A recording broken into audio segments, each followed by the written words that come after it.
The vigour and the violence of this earthquake is obvious from the air. Where homes and farms once stood, piles of dust and rubble take their place.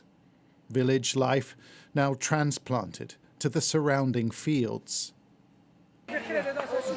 On the ground, the scale of this disaster and its human consequences will take longer to realise.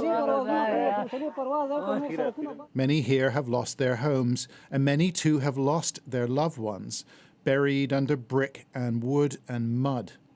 There are survivors as well, pulled from the wreckage on people's backs and beds. We were under the soil, said this man, then rescued. My wife, my son, my grandchildren were buried under my house. This was God's test.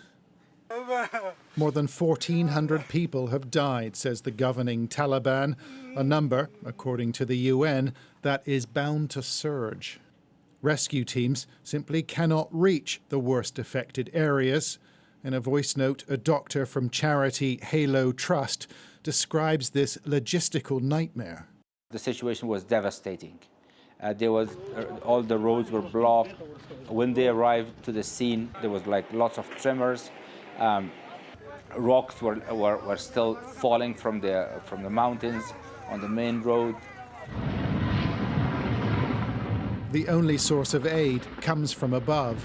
A couple of helicopters operated by the Taliban, ferrying in people and supplies and taking the casualties out.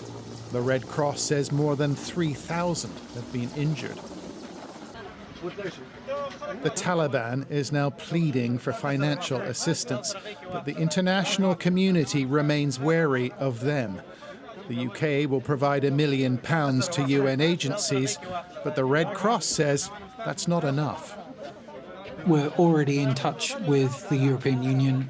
They are trusted partners in delivering humanitarian aid in Afghanistan. So we're hopeful on that front. The big question mark, obviously, is the American government as to whether they will revisit the decision they've made not to provide humanitarian assistance into Afghanistan, given this new, very serious crisis on our hands right now. The magnitude of human need cannot be disputed. For those buried under the rubble and those likely to be ignored, the Taliban restricts and segregates women and girls. The days ahead will be difficult indeed. John Sparks, Sky News.